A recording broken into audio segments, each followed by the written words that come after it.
Pete Prisco, working hard, hardly working, we don't know, but he's putting together a list of his top remaining free agents out there, and Danielle Hunter, #1 on that list. #2, Calvin Ridley, Kendall Fuller coming in at #3, and we're going to talk about all of these guys right here on HQ.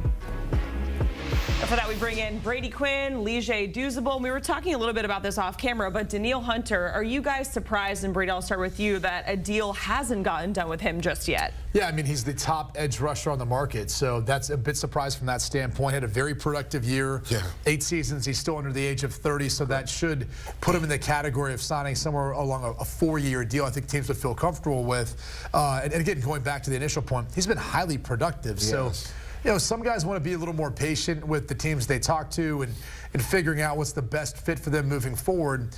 For him, it's interesting because I think the Bears would be a great fit. And we've seen so much action, Leger, with guys moving from, you know, divisional teams to divisional rivals in free agency this year. So that would be a great fit opposite of Montez Sweat. Yeah, Brady, we kind of talked about this before we came on camera. Like, teams that you face in a division, you play them twice a year. So they know you better than most free agents out there. So we see a lot of that interdivisional guys leaving from one team, going to a divisional rival. So it makes a lot of sense for him to go to the Bears, especially when you want to pair him with Montez Sweat. Now you got both of your bookends probably for the next 4 or 5 years. But I'm going to go to another team in the AFC. I'm going to go with the Houston Texans, right?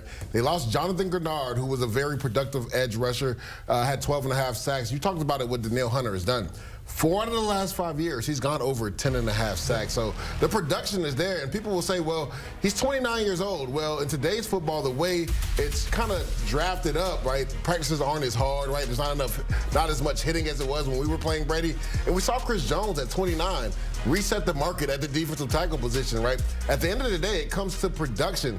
Let's look at where DeMeco Ryans came from, San Francisco. They like to have 3 or 4 defensive ends that they can employ in pass rush. They did sign Nico Autry, but he's a guy that can play outside and inside. So if you bring in Danielle Hunter, you pair him with Will Anderson, you can slide Nico Autry in on 3rd down packages and really get after the quarterback like DeMeco Ryans really did when he was in San Francisco. Houston's got the cap space. Chicago has the cap space. One thing that may be working against Danielle Hunter at this point is most teams understand that over the next 24 hours, the Los Angeles Chargers have to get under the salary cap number. They've got Joey Bosa, Khalil Mack, both with big cap hits. We've heard reports that potentially they could both be released due to this to create the cap space necessary.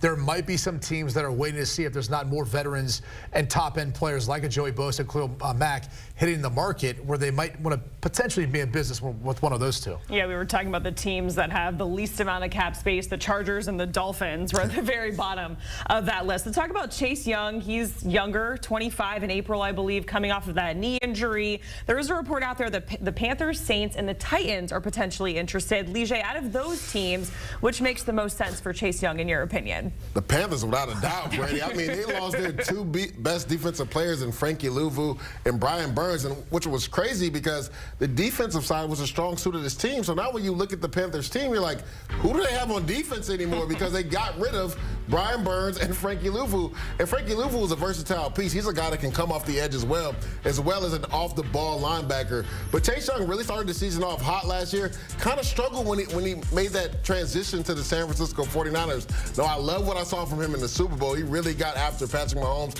had a sack in that game, and I believe another should have been sacked, but ended up getting a holding call that made the Chiefs punt the football. But he's a young player. I think maybe the health concerns is why he's still out on the market, Brady. And that could be telling because a guy that was that high of a draft pick that is still young, those guys usually fly off the board. We saw Jonathan Grenard fly off the ball. We saw Bryce Huff fly off the board. It's interesting that Chase Young is still on there. Maybe it's something medical that most teams know about. Yeah, he hasn't looked the same, you know, before the injury when we first saw him come into the league, and clearly coming from Ohio State, the type of player that he was at that point. So the injury could be something they're factoring in. You know, for me personally, I'm with you. Carolina, it's a huge need for them dealing Brian Burns away. Also, the Tennessee Titans, though. Rand Carthon came from the San Francisco 49ers. Makes sense. Yeah, I'm sure he's got some sort of sense, you know, there and is aware of, you know, with a lot of the people back there in San Fran during Chase Young's time there, of what he's capable of. They've got the cap space. They've got a need there, too. So could make some sense for him to be somewhere like Tennessee as well. You know, something I didn't have on my free agency bingo card was Luke Combs talking about the Panthers and all the problems that they're having. And he doesn't approve of the Brian Burns move, in case you were wondering. But yeah, he's really passionate about it. I don't know how that helps your team. I understand they got to a point where they felt like they probably couldn't sign him to a long-term deal. and they wanted to get something back in return. But a year ago, you could have got a 2 first-round picks for him. And then some. Yeah, so to think about what you left on the table a year ago where you just rented him for a year, we've seen a number of these mistakes from the Carolina Panthers. Yeah, we have some Panthers fans in the office, and they've been scratching their head all day. If we go to Pete's list, number 3 on his free agency list, the guy that is still out there, Kendall Fuller. And Brady, when you think about teams that need a corner, the Seahawks come to mind, but that's not the only team. Well, yeah, I mean, because they could use a 3rd corner. And that's the thing now is when you look at how you're constructing your roster, in particular on defense, most teams' base coverage is nickel personnel. So you got 5 DBs out there. You need 3 quarterbacks to cover.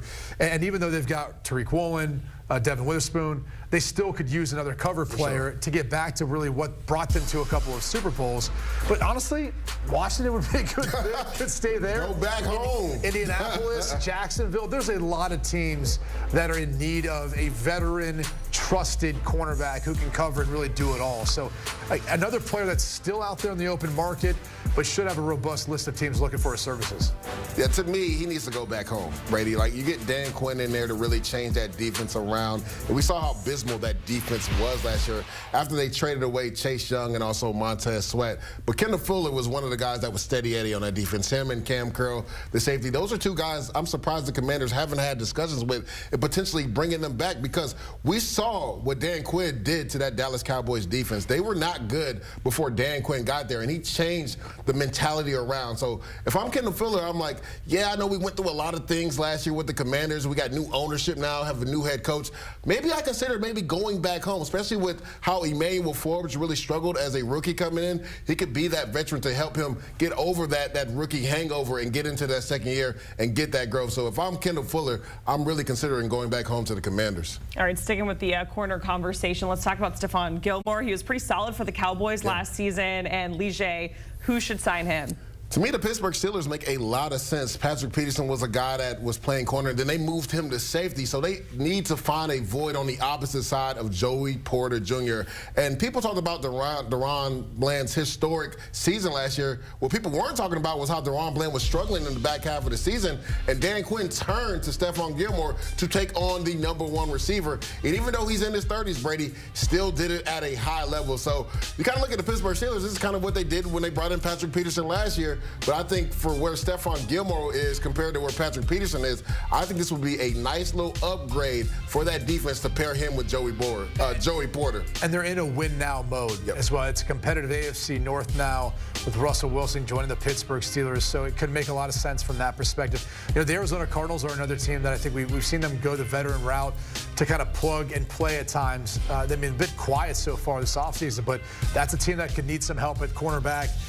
Amongst the other teams that we've already listed for Kendall Fuller. So there's no shortage of teams with needs for it. You got to wonder at this point if they're just waiting out to maybe take visits. Some guys are more methodical in their approach. They want to go see some of the places they haven't seen before, talk to the staff, talk scheme. And some guys just waiting for the best possible offer, which oftentimes runs up to that deadline at the start of the new league year. So the top wideout that is out there, Calvin Ridley, and there is a report that he is between the Jags, staying there, or going to the Patriots. The Jags, of course, signing Gabe Davis. So there's some questions if Calvin Ridley is going to stick around. Brady, what do you think makes the most sense for Calvin Ridley? Well, it's a huge need in New England for them to sign Calvin Ridley. I mean, right now, if you're looking at that roster, you'd walk in the door and be by far and away the most dynamic playmaker they have. So it makes a lot of sense there. They also have the cap space to make it work. We're assuming they're going to draft a quarterback at #3 overall, so it'd be nice to be able to have a guy to throw to that's a surefire #1. Although I'm not so sure that Jacksonville's still not in play. The Gabe Davis deal wasn't that robust. That would mean that they couldn't pay Calvin Ridley. The things we were talking about, Leger, was they do have to extend Trevor Lawrence at some point. Doesn't have to be this offseason, but he does know the system. A 2nd year in the system could help him become even more productive and made the player that we thought he was going to be before the season started. Still had a good season, but nowhere close to the hype that I think was around him before the year started. I think, Brady, when you look at Calvin Ridley, there's a lot of, different things you have to look at in regards to his age, being 29 years old. This will probably be the only chance he gets to really cash in on the deal. So, yes, the familiarity with Jacksonville makes a lot of sense. The state tax makes a lot of sense, right? But when you talk about a team that could potentially pay you more, without a doubt, it's the New England Patriots. And you said it, right? When he walks in from day one, will most likely be the most dynamic player. Now, they did re-sign Kendrick Bourne, who is coming off a knee injury, and then Hunter Henry as well.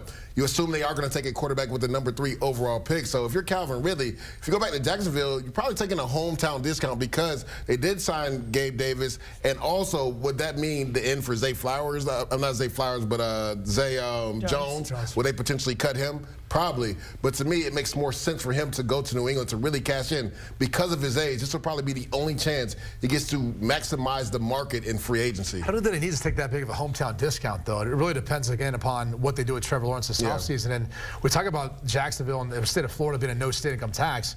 The AFC South is perfect for that, too. You got the Texans, you got Indianapolis as well. You get taxed on those 8-9 home games as well as those away games where you play.